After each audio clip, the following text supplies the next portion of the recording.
G'day everyone, hope you're well. Alright, this one is from Eduard. It's the SE.5a Wolseley Viper. I hope I pronounced that right. This is a Profipack edition. So this tooling for this kit was done in 2017 and Eduard have boxed it several times, more than several. I think it's up around 9 since then. And even Revell have boxed it a couple of times. So being Profipack, you get several options for your schemes.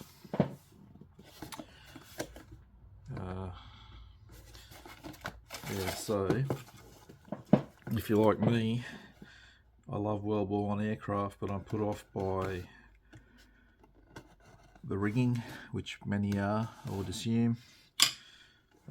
It's just, I have done a few, but literally a few. You count on one hand how many World War I aircraft I've done. So being said, World War One, it's, even though it's 148, it's small and there's not a lot to it. Set that up there.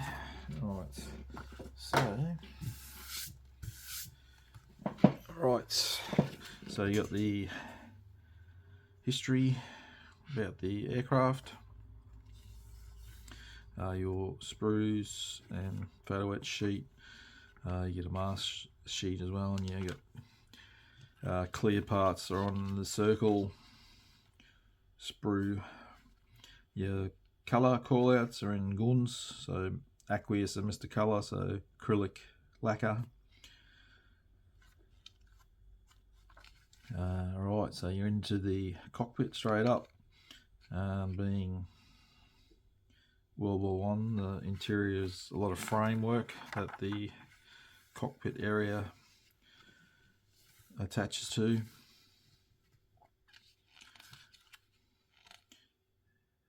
Your instrument panel will have photo etch in use, so you've got raised details that need to be removed, so Eduard highlight these areas where you need to make modifications with the red to replace it with the photo etch.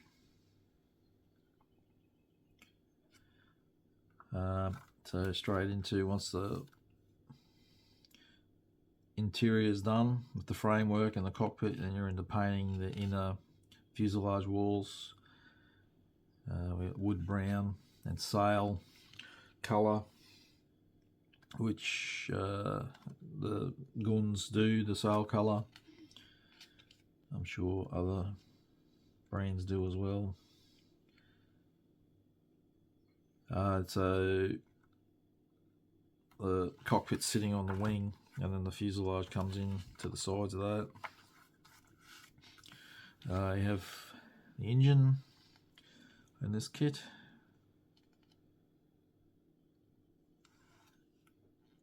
And we got the so this is an insert on the top of the fuselage.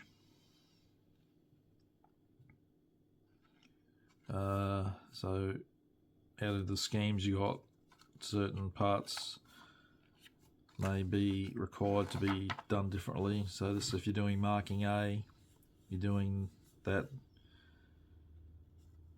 to that part of the instructions, whereas that would be left on the other schemes. And you got the control surfaces going on, engine going in.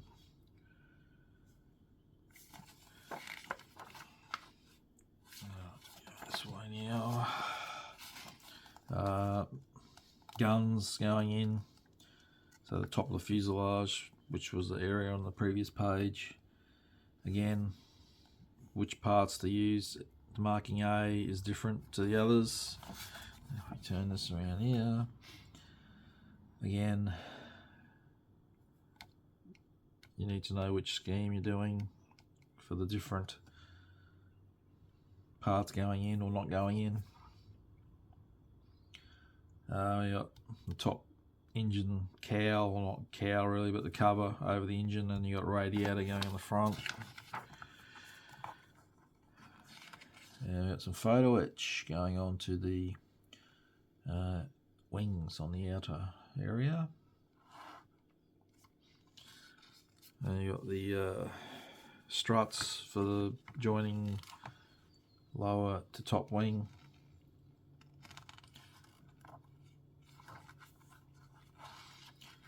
Then we got some photo etch going on, control surfaces and the wheels, and the call out of which masks to use for your wheels and the other parts on the wing. So there's clear parts. And okay, wheels going on.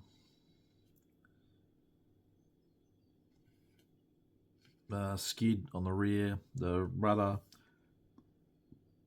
So making sure when you're doing all this, everything's lined up, because you got not one wing but two wings and the wheels. Everything needs to go squared up. Then onto the rear again, we got photo etch happening on the rear as well as the main wings.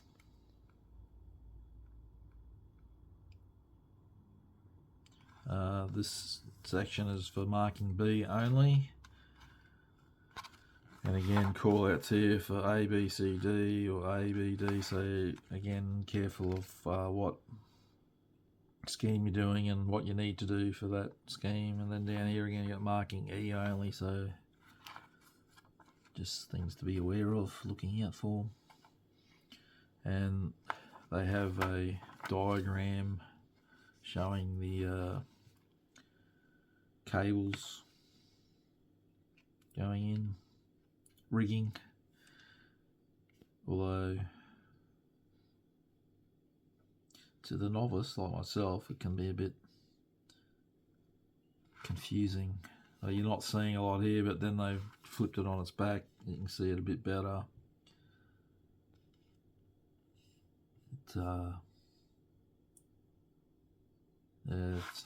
It's just a matter of taking your time and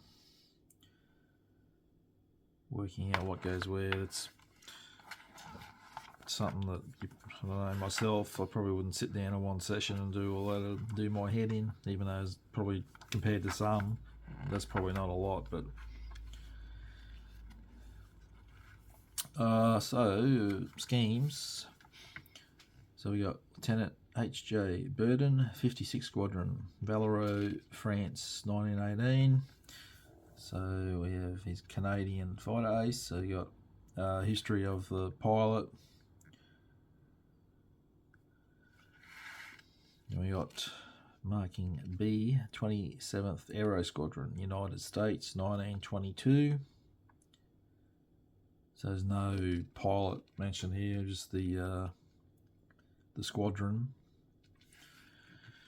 And as usual with Profipacks, just about every scheme is really nice. That's always the hardest part for me, is what would you choose to do.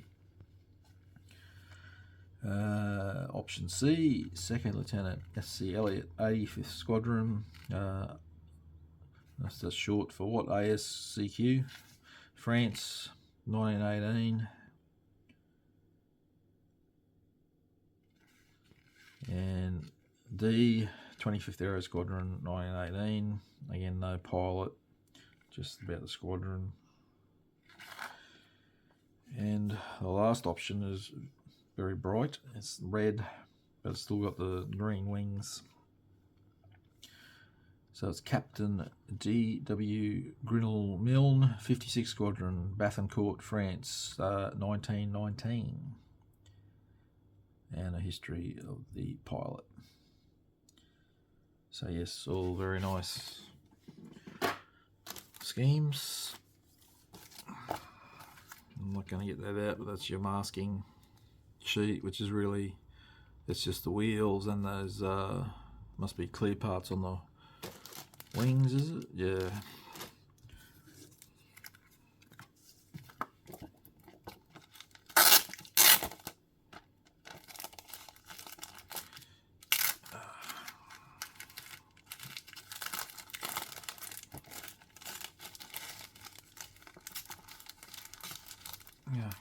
It's only one of these ones. It fits in the bag, but I won't go back in.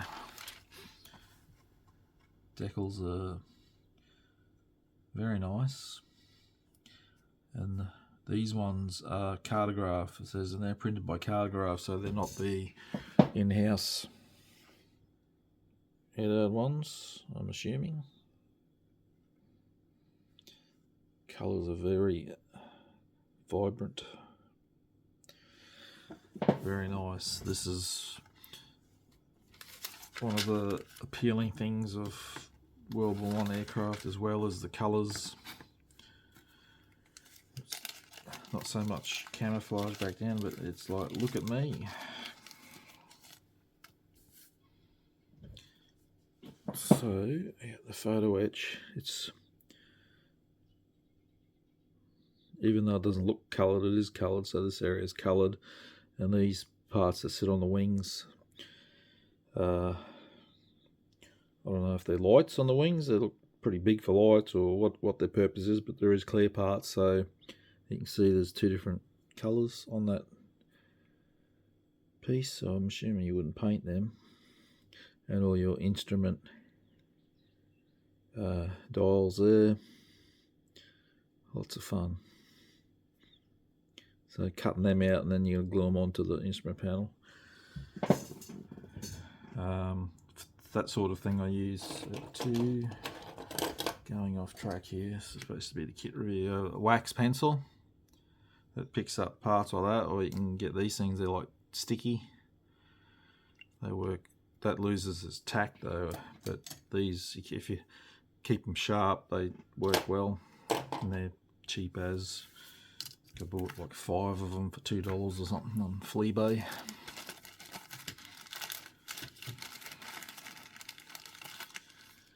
Right, so yeah, not a lot obviously for World War I aircraft and clear parts. They are clear though, and what is there?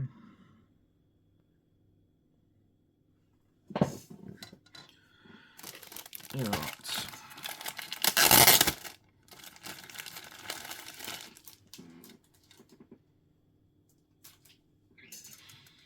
Just heard something flying off then, I hope it wasn't a part. Alright. So, I'll get still photos, but the you can see the sewing of the linen fabric on it. They got the stitching, which is quite a nice touch. Engine parts, radiator. So you got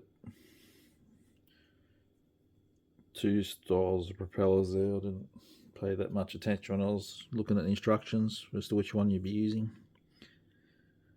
And there's another one over here, so there's 3.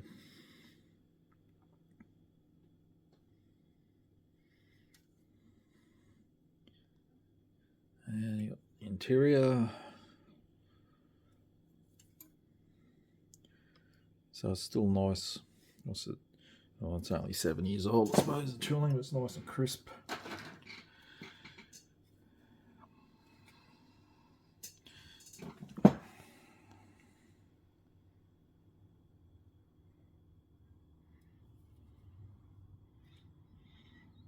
It's really nice though, what they've done with the fuselage and the wings.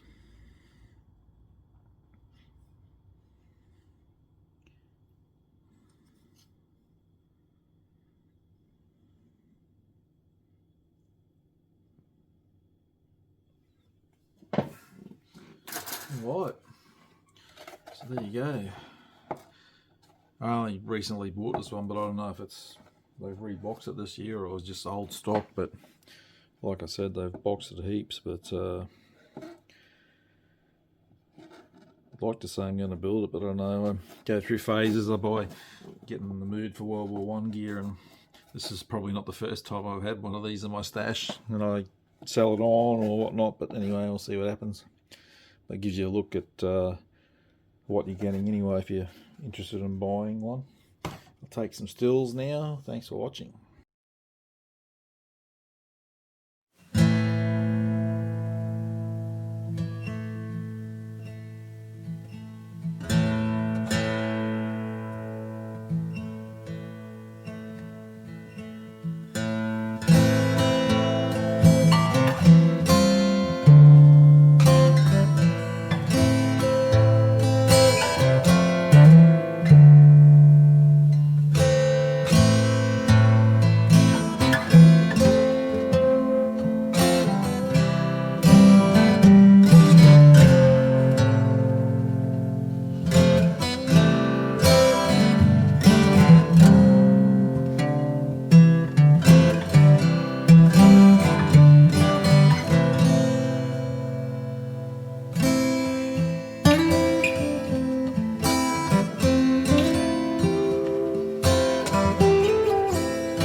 you.